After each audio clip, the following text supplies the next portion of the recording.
નમસ્કાર વિદ્યાર્થી મિત્રો, આજે આપણે ધોરણ 6માં પ્રથમ સત્રમાં પાઠ 3 પ્રાચીન નગરો અને ગ્રંથોમાં ભાગ 2નો અભ્યાસ કરીશું. આપણે ભાગ 1માં હડપ્પીય સભ્યતામાં જે સિંધુ ખીણની સભ્યતા અથવા હડપ્પીય સભ્યતાની નગરો બધા જે મળી આવ્યા તે પછી નગરોની જે વિશેષતાઓ હતી એ બધાનો આપણે અભ્યાસ કર્યો હતો. હવે આપણે તે લોકોનું સમાજ જીવન, ધાર્મિક જીવન, રહેણી-કરણી, કયા વ્યવસાય હતા એ બધા વિશે આપણે ભાગ 2માં અભ્યાસ કરવાનો છે. હવે આપણે જોઈશું હડપ્પીય સભ્યતાનું આર્થિક જીવન. તો સિંધુ ખીણ સભ્યતાના લોકો ખેતી, પશુપાલન, વેપાર, હુન્નર ઉદ્યોગ જેવા વ્યવસાયો કરતા હતા. કે જુઓ, આપણે જોયું હતું કે હડપ્પીય સભ્યતામાંથી જે આપણને ખોદકામ કરતા જે આ નગરો મળી આવ્યા હતા એમાં એક ખૂબ સરસ કે એની ઇજનેરી કલા ખૂબ સરસ હતી કે બધા મકાનો જે બનેલા હતા એ આયોજનબદ્ધ હતા, એ ઇજનેરી કલાનો ઉત્તમ નમૂનો હતા. એ બધા ઉપરથી આપણે કહી શકીએ કે એ બધા સુખી, સમૃદ્ધ અને સારું એવું જીવન જીવતા હશે. કે એ વખતના જે આપણને અવશેષો પ્રાપ્ત થયા તેના ઉપરથી આપણે વાત કરીએ તો સિંધુ ખીણ સભ્યતાના લોકોનો વ્યવસાય, મુખ્ય વ્યવસાય કયો હતો? તો ખેતી, પશુપાલન અને વેપાર.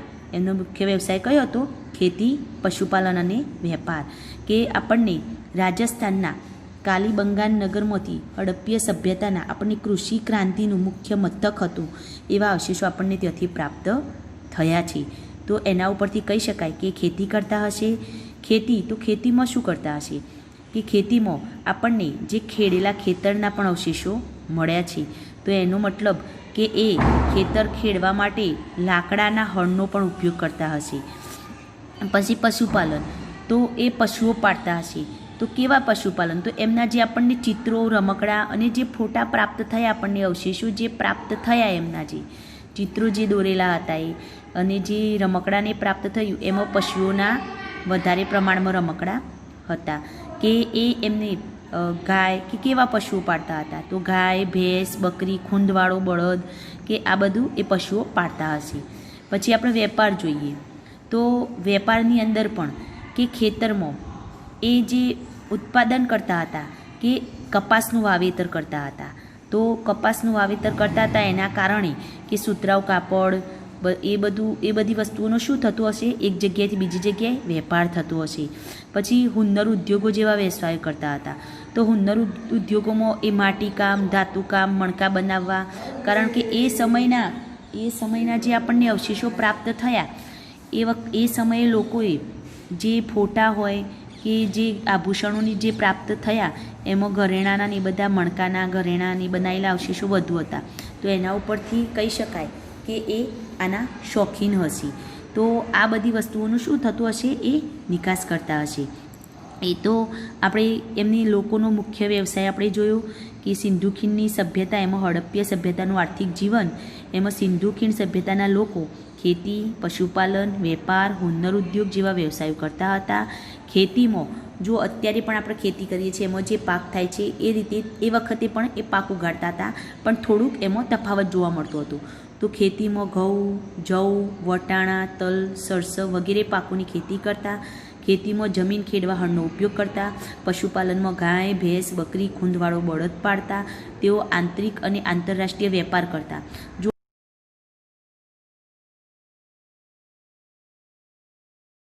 આંતરિક એટલે દેશમાં અને આપણા દેશમાંથી બીજા દેશમાં પણ આ બધી વસ્તુઓ જતી હતી. કઈ વસ્તુઓ જતી હતી? તો અહીંનું સુતરાઉ કાપડ છેક મેસોપોટેમિયા અને તેના મધ્યમાંથી ઇજિપ્ત સુધી પહોંચતું હતું. જો એ કાપડ પહેરતા હતા, કેવા કપડાં પહેરતા હતા, આ એક આપણે આ મૂર્તિ ઉપરથી, આ પથ્થરની જે મૂર્તિ છે એ મૂર્તિ ઉપરથી, આ મોહેંજો દડોમાંથી મળેલી આ પથ્થરની મૂર્તિ ઉપરથી એમાંથી જોઈ શકાય છે કે એમને વસ્ત્ર ધારણ કરેલું છે. તો પહોંચતું તેમ ઇતિહાસકારો માને છે. આ ઉપરાંત તેમના અન્ય વ્યવસાયોમાં માટીકામ, ધાતુકામ, મણકા બનાવવાની કલા, શિલ્પકલા વગેરેનો સમાવેશ થાય છે. તે માટીના વાસણો બનાવતા હતા.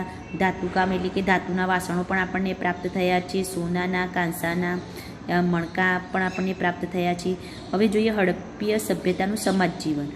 તો સિંધુ ખીણ સભ્યતાના લોકોનો મુખ્ય વ્યવસાય ખેતી અને પશુપાલન હતો અને આ સમયની પ્રજાના ખોરાકમાં કે જો સ્વાભાવિક છે કે ખેતી અને પશુપાલન હોય તો ખોરાકમાં શું હોય કે ખેતીમાંથી પ્રાપ્ત થતા જે પાક હોય એ, અને બીજું કે પશુપાલન હોય તો દૂધ અને દૂધની બનાવટોનો એ ખોરાકમાં ઉપયોગ કરતા હશે.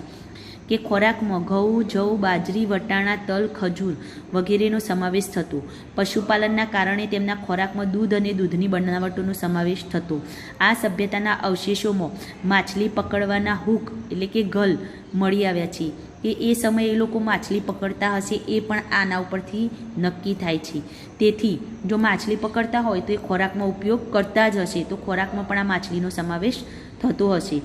પછી સિંધુ ખીણ સભ્યતામાંથી મળી આવેલા શિલ્પોના આધારે એ સમયના લોકોના પોશાક વિશે માહિતી મળે છે. જો શિલ્પમાં તમે જોયું, મૂર્તિમાં પણ એમને જે મૂર્તિઓ બનાવી છે એમાં લોકોને વસ્ત્ર પરિધાન કે જે મૂર્તિ ઉપર એમને વસ્ત્ર પહેરાયેલા છે, પરિધાન કરેલા છે, એના ઉપરથી એમ કહી શકાય કે એ એવા પોશાક પહેરતા હશે. તો અહીંના સ્ત્રી અને પુરુષો 2 કપડાં પહેરતા. કેટલા કપડાં પહેરતા હતા? 2 કપડાં પહેરતા હતા. કે કમરથી નીચેના ભાગમાં હાલની ધોતી જેવું અને ઉપરના ભાગમાં ડાભા ખભે, જુઓ તમે આ મૂર્તિમાં જોઈ શકો છો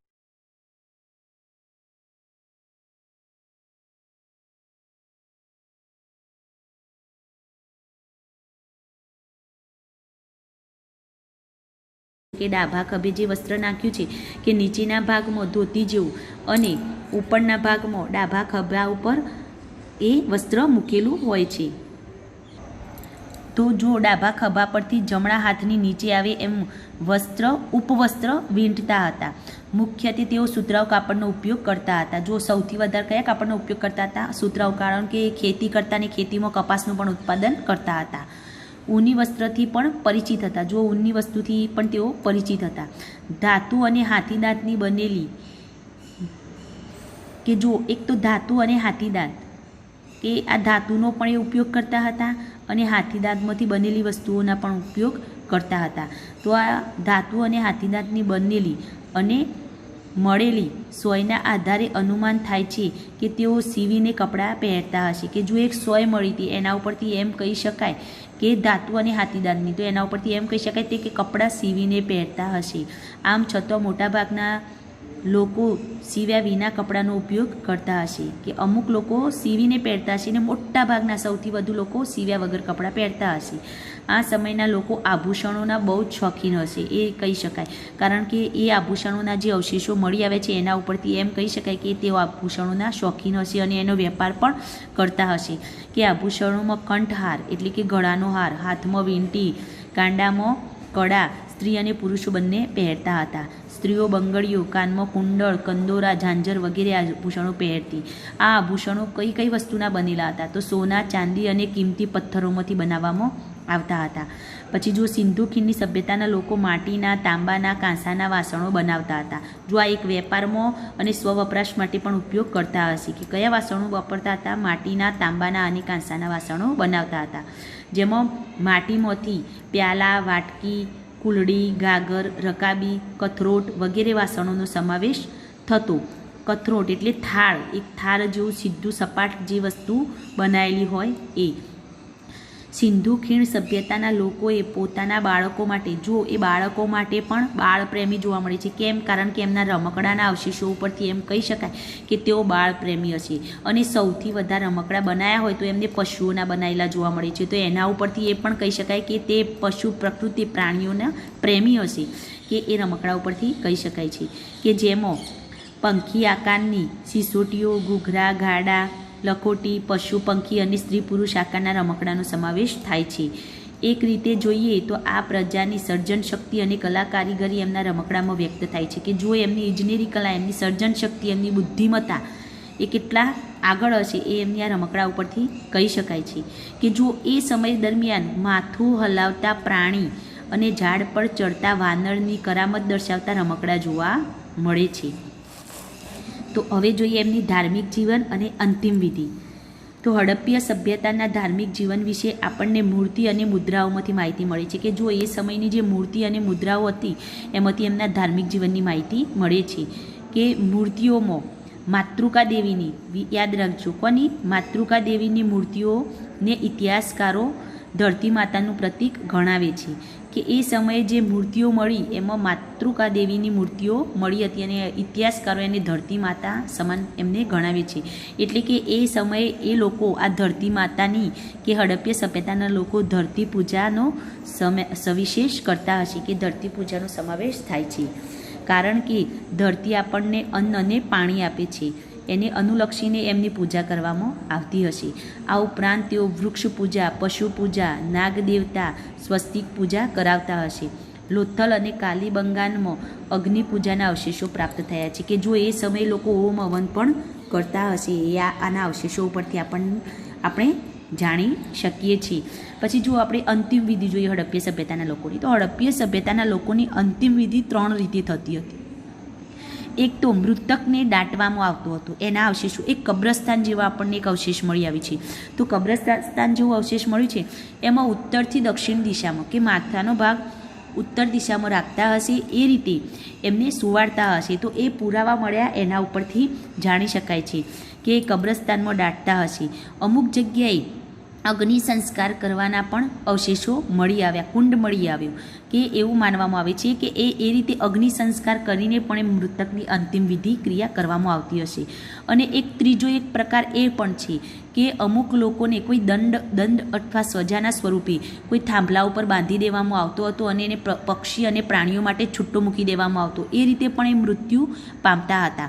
તો આ રીતે એમને 3 રીતે મૃત્યુ પામેલી અંતિમ વિધિના અવશેષો આપણને પ્રાપ્ત થયા છે. બીજું એ કે તે મૃતકને દાટતા તો તેમની સાથે કેટલાક વાસણો હોય, આભૂષણો હોય કે એમની કોઈ પણ અમુક વસ્તુઓ હોય એ એમની જોડે દાટવામાં આવતી હતી. તો આ શું બતાવે છે કે આ એમની કોઈ અંતિમ ક્રિયા અથવા બીજા જન્મની કંઈ ક્રિયા એવી કંઈક માન્યતા હશે અથવા એમની કોઈ ગમતી વસ્તુ હશે. તો આ રીતે અનુમાન કરી શકાય કે જે તેમના મૃત્યુ પછીના જીવનની તેમની કલ્પના બતાવે છે કે એમના બીજા જીવનની પણ આપણને કલ્પના બતાવે છે. હવે જોઈએ લિપિ અને ભાષા.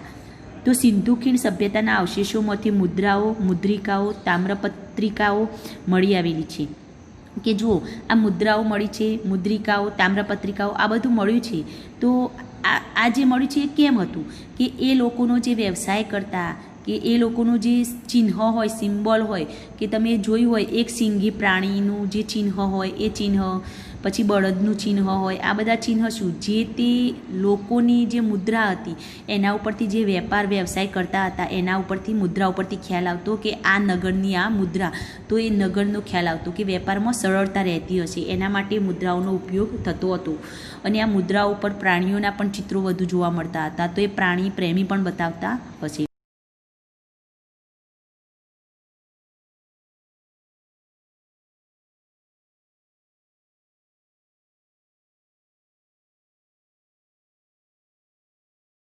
કે તેમના ઉપર કોઈ વણ ઉકેલાયેલી રહસ્યમય ભાષામાં લિપિબદ્ધ લખાણ જોવા મળે છે.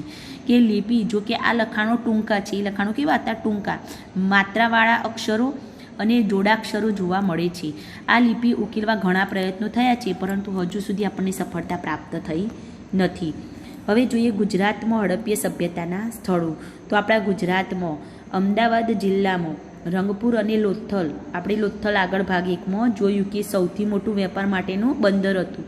રાજકોટ જિલ્લામાં રોજડી, શ્રીનાથગઢ, કચ્છ જિલ્લામાં દેશલપર, ધોળાવીર અને સુરકોટડા, જામનગર જિલ્લામાં લાખાબાવળ, આમરા, ભરૂચ જિલ્લામાં કીમ નદીના કિનારે ભાગા તળાવ વગેરે પ્રદેશોમાં હડપ્ય સભ્યતાના નાની મોટી વસાહતો મળી આવી છે. તો આ ખાસ યાદ રાખજો કે આપણી ગુજરાતમાં હડપ્ય સભ્યતાના સ્થળો કયા કયા હતા. પછી જો હડપ્ય સભ્યતાનો અંત, કે આ સભ્યતાનો અંત કેવી રીતે આવ્યો? તો ઇતિહાસકારો ધરતીકંપ, પૂર, રોગચાળો કે બાહ્ય આક્રમણના કારણે આ સભ્યતાનો અંત આવ્યો હશે તેવું માને છે. જો કે આજે પણ ઇતિહાસકારો માટે તેનો અંત સંશોધનનો વિષય રહ્યો છે કે હજુ પણ આપણને એવા નક્કર પુરાવા પ્રાપ્ત નથી થયા કે હડપ્ય સભ્યતાના લોકો ધરતીકંપ, પૂર, રોગચાળો કે બાહ્ય આક્રમણથી નષ્ટ થયું. કેવી રીતે આ સભ્યતા નષ્ટ થઈ એના હજુ નક્કર આપણને ચોક્કસ પુરાવા પ્રાપ્ત થયા નથી. તો આ આપણે હડપ્ય સભ્યતામાં સમાજ જીવન, એમની રહેણી કરણી કેવી હતી, એ કેવા કપડાં પહેરતા હતા, એ શું ખાતા હતા, એ કેવા વ્યવસાયો કરતા હતા, ખેતીમાં કયા કયા પાક ઉગાવતા હતા, એમની અંતિમ વિધિ કેવી હતી, ભાષાઓ, આ બધું આપણે જોયું. હવે આપણે આગળનો વિભાગ 3માં જોઈશું.